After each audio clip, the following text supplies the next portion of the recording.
Hey guys, what is up? It is No Help and welcome back to another video today. So today's video is going to be my top 10 best updates that old school RuneScape has got now. Keep in mind, these are just my top 10 personal favorite updates, and I'm sure there's a ton that I'm forgetting. So if you have any other updates that I didn't mention in this video, feel free to leave them down in the comments below.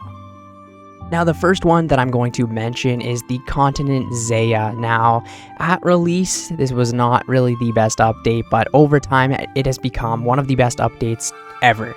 There is so much content on Zaya. We're going to start it off here with the Farming Guild. A lot of people who've never been into farming started really liking it after the Farming Guild. There's so many different things you can do in the Farming Guild. You can get the contracts, which is very similar to Slayer.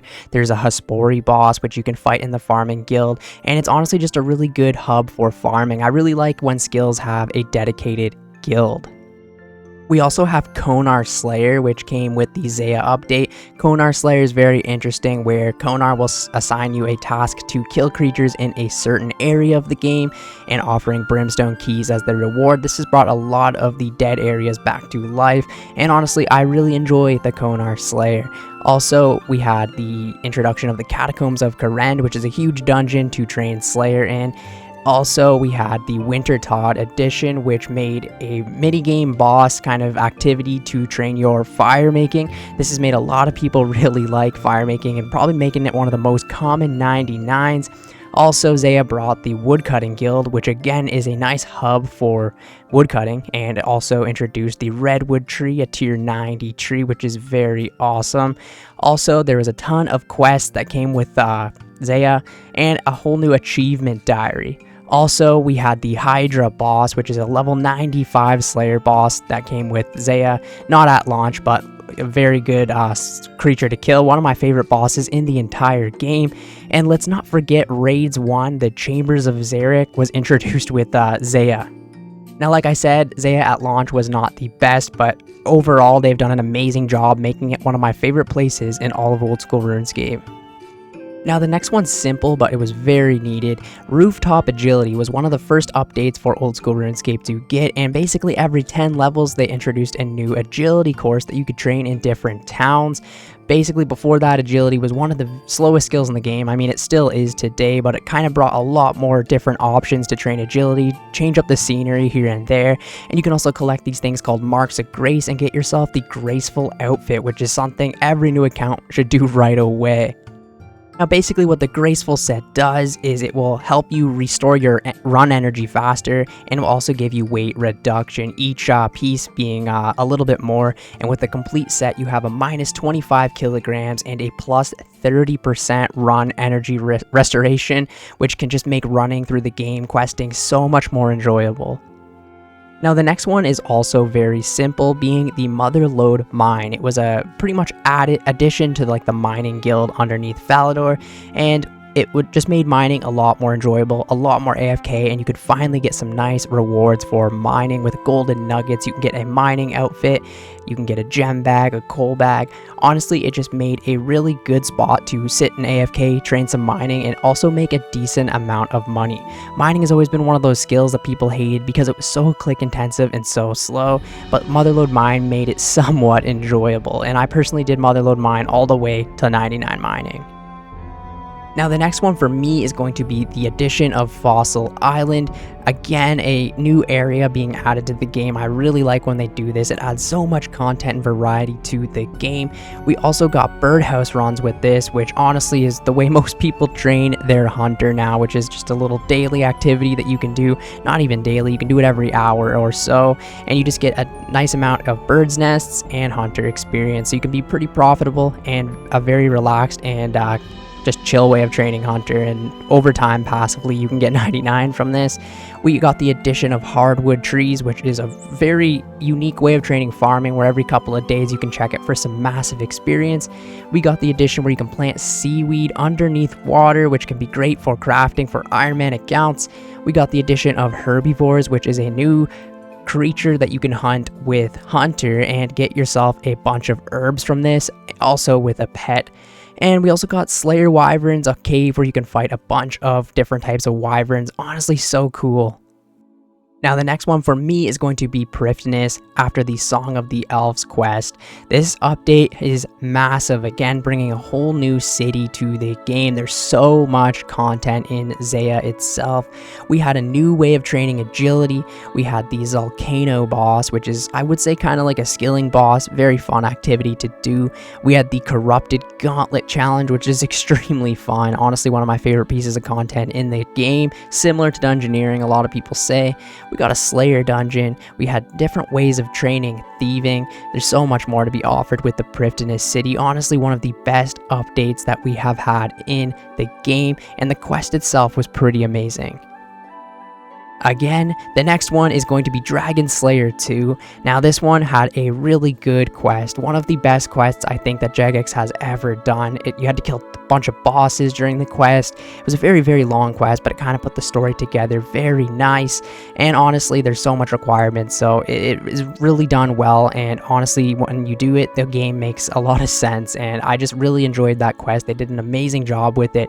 And pretty much one of the best rewards from it is you get access to killing Vorkath, which is one of the best creatures to make money in the game. You also get access to the Myths Guild, which you can end up eventually crafting Wrath runes, killing dragons underneath. There's a cooking shop here. There's a bunch of things to do in the Myths Guild, and it's honestly one of the places that I hang out the most because it's very close to a bank for cooking.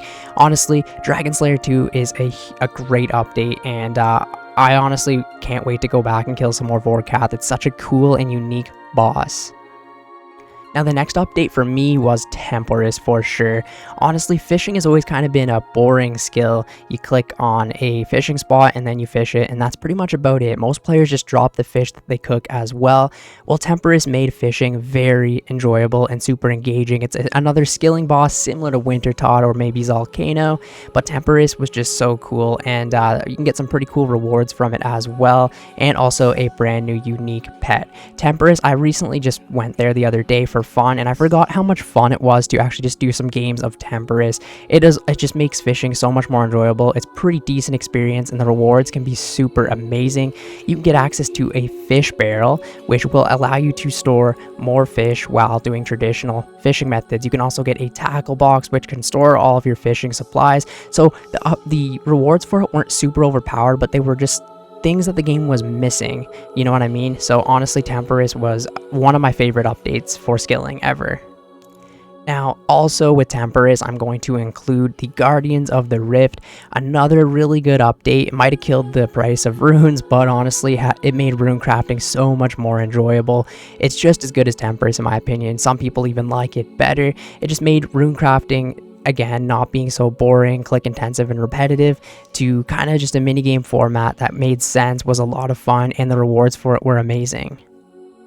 Okay, so the next one is going to be the update of the collection log. This is probably the best update that Jagex has ever done. Basically, the collection log is a little book that you can go through and see all of the achievements, all of the drops that you have gotten in the game, all the clue scroll rewards, and kind of track it, right? So it gives players, max players, even players that aren't even close to max, a little booklet that they can fill out and see that they've achieved everything on their journey. So many people play this game just for the collection log itself, and it has kept a lot of players who might have quit the game. It gives everyone something to do, everyone something to go for and look forward to. The collection log is probably, in my opinion, probably one of the best updates that they've ever done. Very simple update, but honestly made a huge impact on the game.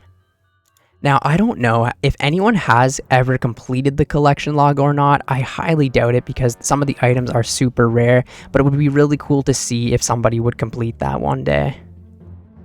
The next one for me is going to be the construction update. Now, construction before the update was kind of just a GP sync. You know, you get your planks, make some things in your house, remove them, and that was pretty much the whole skill. But the construction update made construction in your POH one of the most useful tools ever. Honestly, like, construction is probably one of the best skills in the game to train up, and just for the use of it. You can get things like the altar to change your spell book. You can get a teleport nexus that will teleport you everywhere in the game. You can get a costume room to store all of your random items to save yourself some bank space. You can get a rejuvenation pool to help you heal. There's so many cool things in your POH that you can get that will just help you so much. A fairy ring, a tree spirit you can get right in your house. So pretty much you can just go to your house, teleport to anywhere in the game. Definitely one of the best updates ever. And this was in old school. It wasn't even in RS3 yet. So it was kind of crazy that old school RuneScape's construction was better than RuneScape 3's. Now the last one for me is going to be the Tombs of Amascut update, the Raids 3. Now the reason I like the Raids 3 so much compared to the other ones is I think they did a really good job with this one on scaling it for all types of different players. If you're a brand new to it, you can set it on an entry mode and try it out with some friends or by yourself. And then if you're really experienced, you can put it all the way up to an expert mode, right? So there's kind of something for everyone. You can do entry, normal, or expert mode. Do it in solo, which is also something really cool. The other raids weren't really designed to do solo, but this one was designed to do solo, which I think is a really important thing when considering a raid. You can like lower scale it and solo it rather than only having to do it in a group. A lot of people are turned away from raids because they don't want to do it in a group, and especially when you're an Ironman account, it feels better to solo things yourself. The 4 bosses inside of the raid are very well done, put together, and they can be extremely challenging, and you can definitely learn a lot about PvM this way. And the final boss itself is super fun and super enjoyable, and it still kills me today, and I've been doing it for like 50 to 100 hours now, and you know, I still get messed up by the boss sometimes, and I only run it on normal mode solos most of the time, and the rewards for it are obviously super amazing. And that is why I think that the TOA is definitely one of the best updates to ever come into old school RuneScape. Now before I go, I want to mention one boss. Zaya was a great update to the game, but it was also the most nerfed boss ever. When it was first released, it was just insane GP, kind of broke the market for so many different items, but Zaya did give us the Toxic Blowpipe, which has kind of changed range forever, so I just wanted to throw in Zaya here. I honestly learned how to PvM with Zaya, and I still think Zaya is kind of challenging, right? I think honestly Vorkath is a lot easier than Zaya. Zaya does take some time to get used to, and I think Zaya is a great way to start your PvM journeys. Once you master Zaya, the prayer flicking and everything like that, I think you can do a lot more PvM. I just think Zaya definitely ruined a lot of the pricing in the game, but it's a great boss, and it's also amazing for Ironman accounts. You can get some great resources to help you train some other skills. I really enjoyed my time at Zaya, and I definitely want to go back in the future. Well, these were my top 10 favorite updates for old school RuneScape. I know I'm missing a ton, even just thinking about it now. There's so many great updates that we've had to this game, but for my playstyle, I think these have been the most impactful for me. Maybe it's because I'm playing an Ironman account as well, has a lot to do with it. I know there's been so many other great updates to the game, and please comment down below and let me know what other updates that I've missed. Maybe there's some that I didn't even think about, right? But anyways, thank you guys so much for watching the video today. If you went ahead and watched the whole video, comment tuna down in the comments below. I always appreciate it. Thank you guys so much, and I will catch you in the next one. See ya later.